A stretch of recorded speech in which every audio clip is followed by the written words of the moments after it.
Welcome to CineChat, your go-to podcast for all things movies and TV. Oh, yeah. We're diving deep into 2025's most anticipated films. Get ready for some seriously epic moments. Oh, yeah. It's going to be a huge year. Titanic clashes, mind-bending originals, long-awaited comebacks. I know, right? Yeah. Where do we even begin? I guess let's kick things off with the superheroes. Just like a tidal wave of them hitting the big screen. For sure. First up, Harrison Ford as Red Hulk in Captain America, Brave New World. Oh, wow. Could this be the one that gets all political, like Winter Soldier did? It could be. Just the casting, it's genius. You got Ford, all gruff, going up against Captain America, all that idealism. And if they lean into that whole Winter Soldier vibe, we could be looking at a superhero movie with some bite. Like real-world bite. And then there's Thunderbolts.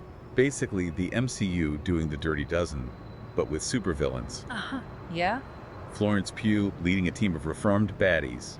Sign me up. I mean, I'm there. But the key is going to be how they make it different. Right. Suicide Squad already kind of explored that. Thunderbolts has got to find its own thing. Maybe lean into the dark humor. Or give us some feels from characters we thought we knew. Yeah. Unexpected emotional depth. I like that. Yeah. Now over in the DC universe, James Gunn is taking over with Superman Legacy. Yoke. Can he capture what makes Superman Superman, but still give it that gun twist? I mean, that's the million-dollar question. Superman is all about hope and optimism. Right. But Gunn is, edgy humor, offbeat character. Yeah. It'll be wild to see how he balances that. For sure.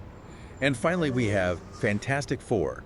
First steps. Could this be the one that breaks the curse? Of all those, let's just say, not-so-great Fantastic Four movies. Fingers crossed, the period piece setting is an interesting choice. Yeah. And the cast, top-notch. But they gotta nail that family dynamic, that camaraderie. That's what makes the Fantastic Four work. If they can do that, we might actually finally have a good Fantastic Four movie. Okay, let's move on to some sequels that are guaranteed to get the heart pounding. Oh yeah, let's do it. First up, Mission Impossible Dead Reckoning Part 2. Is this truly the end for Ethan Hunt? Tom Cruise is he's a master at defying expectations. So I wouldn't put it past him to pull off another impossible mission. But Dead Reckoning is supposed to be the grand finale, so they've got to stick the landing, like a satisfying ending to Ethan's story. Right. Speaking of cinematic titans, James Cameron is back with Avatar, The Seed Bearer. What mind-blowing visuals and groundbreaking tech are waiting for us this time. Oh, the title kind of gives us a clue. Right. We're going deeper into Na'vi culture, maybe even meeting new factions. Cameron is the king of world building, so I'm expecting a visual feast, like total immersion. That expands on Pandora in some really cool ways. Buckle up, folks, because Danny Boyle is coming back to zombies with 28 years later. A sequel to a film that defined a generation of horror, set in a world that knows pandemics all too well. Talk about hitting a nerve. Yeah, it's a bold move. The world's a different place now after, 28 years later, tapped into those fears, like society collapsing. But I wonder how Boyle's going to handle it this time around. Given what we've all been through, will it be straight horror? Or will there be some hope in all the chaos? Only time will tell. Now, for a reboot that has me doing a happy dance, Edgar Wright is taking on Stephen King's The Running Man. Oh, wow. King's dystopian world feels scarily relevant these days. Really? And Wright, with his visual style, could make this adaptation really sing. Plus, Glenn Powell's got the lead role, so we can expect some serious charm and action. For sure. And 2 more sequels have me on the edge of my seat. Wake Up Dead Man, A Knives Out Mystery, Oh, yeah. John Wick, Ballerina. Rian Johnson's Knives Out movies. They're just so much fun, sharp wit, Oh, yeah. intricate mysteries, amazing cast. I can't wait to see what crazy puzzle he comes up with for Benoit Blanc this time. And Ballerina. That's a chance to go even deeper into the John Wick world. All that brutal beauty, but through the eyes of a new, deadly protagonist. Now, before we jump into the original films coming out in 2025, let's take a quick pulse check. What are you most hyped for? What scenes or moments have you already circled on your calendar? Drop your thoughts in the comments below. We want to hear from you. Yeah, definitely let us know. And once you've done that, we'll be back to explore those mind-bending originals that are going to make 2025 a year to remember at the cinema. All right, let's dive into those original films that have everyone buzzing. Ryan Coogler is stepping out of his superhero box with Sinners, a horror film shrouded in mystery. Oh yeah, this one's intriguing. We know Michael B. Jordan's playing twin brothers, Right. and the trailers, they hint at some dark stuff, maybe even supernatural. Yeah. Coogler always brings the depth, the nuance. So I'm thinking Sinners is going to be more than just your typical horror flick. I think so too. He doesn't do anything halfway. Because then we have Eddington, a comedy, a western from Ari Aster, the guy behind some of the most disturbing horror films ever. Oh, wow. That's a hard left turn. Can he pull it off, this genre switch? Astor's a master of atmosphere, unsettling images. Even if Eddington is a comedy, it's not going to be all sunshine and rainbows. Right, right. It'll be interesting to see if he can bring that darkness into a genre that's usually, wide open spaces, cowboys and all that. Yeah, total opposite. Let's switch gears to something a little more down to earth. Dwayne "The Rock" Johnson is taking on a serious role in The Smashing Machine, a biopic about MMA fighter Mark Kerr.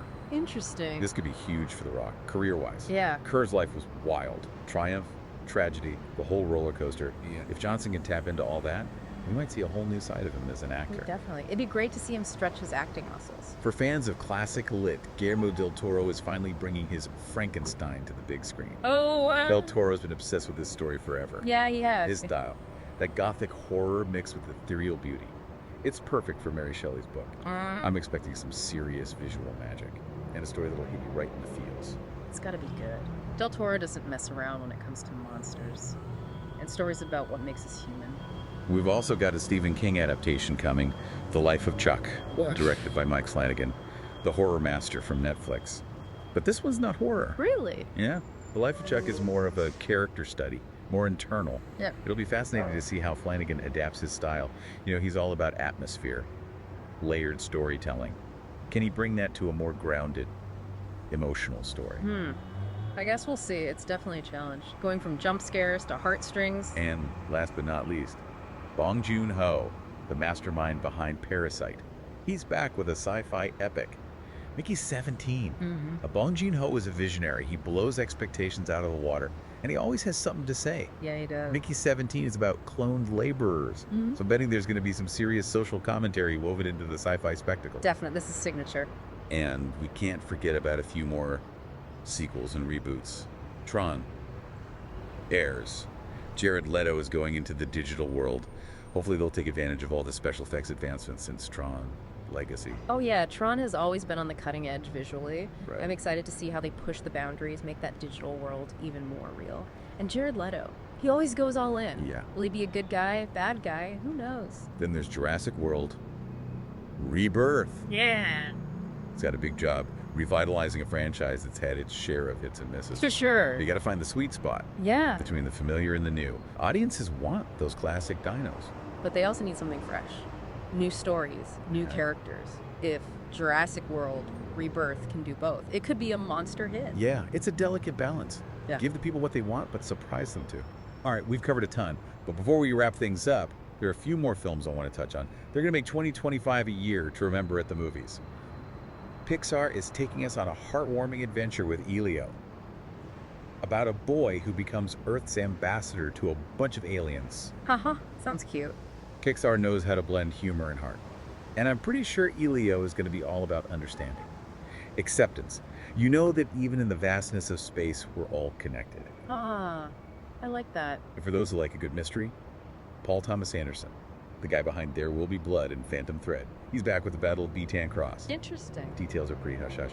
But the cast, Leonardo DiCaprio, Regina Hall, even Justin Vernon from Bon Iver. This movie is going to be the talk of the town. Anderson's all about those intricate details, complex characters. It's going to be a cinematic experience.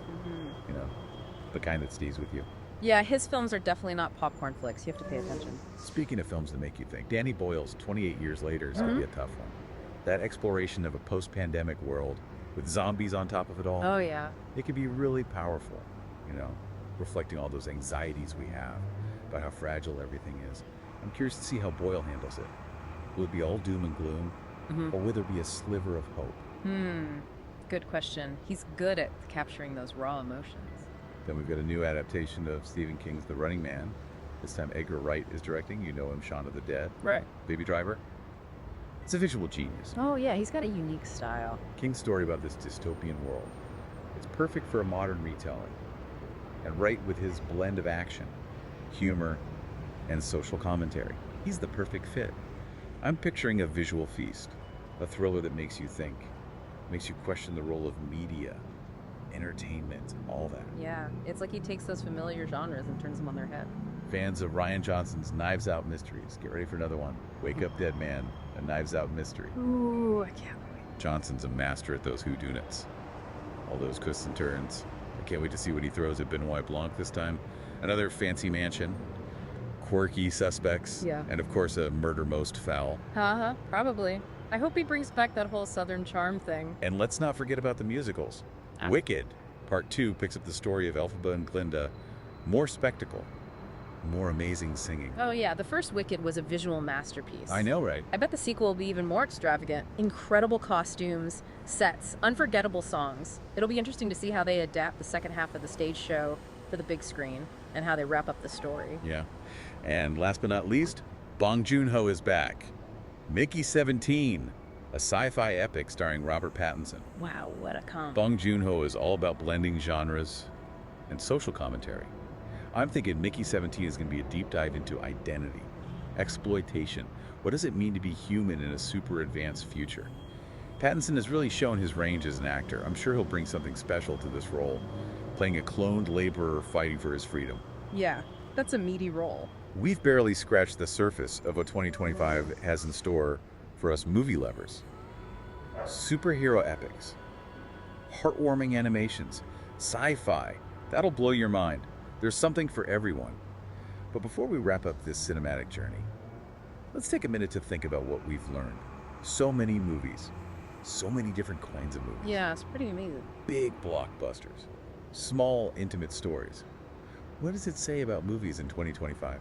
I think it's like this push and pull, you Yeah. know, between nostalgia and trying new things. Yeah. On one hand, you got the familiar franchises, comfort food, big spectacle, but then you got filmmakers like Bong Joon-ho, Ari Aster, pushing boundaries. Right, like a conversation is happening on screen between the past and the future of film. Exactly. And the cool thing is we're part of that conversation. As viewers, we can revisit the worlds we know or jump into something totally new. That's what makes movies so special. It's more than just entertainment. It's about ideas, different ways of seeing things, maybe even learning something about ourselves. I totally agree. Every movie is like a window into another world, another perspective. And when we step into those worlds, our own world gets a little bit bigger. Looking ahead to 2025, it's clear that cinema is alive and kicking, changing, reflecting all the craziness of the world. And that's something to celebrate. Whether you're a film buff or just like a good movie every now and then, there's magic in that shared experience, you know? Sitting in a dark theater, watching a story unfold on the big screen.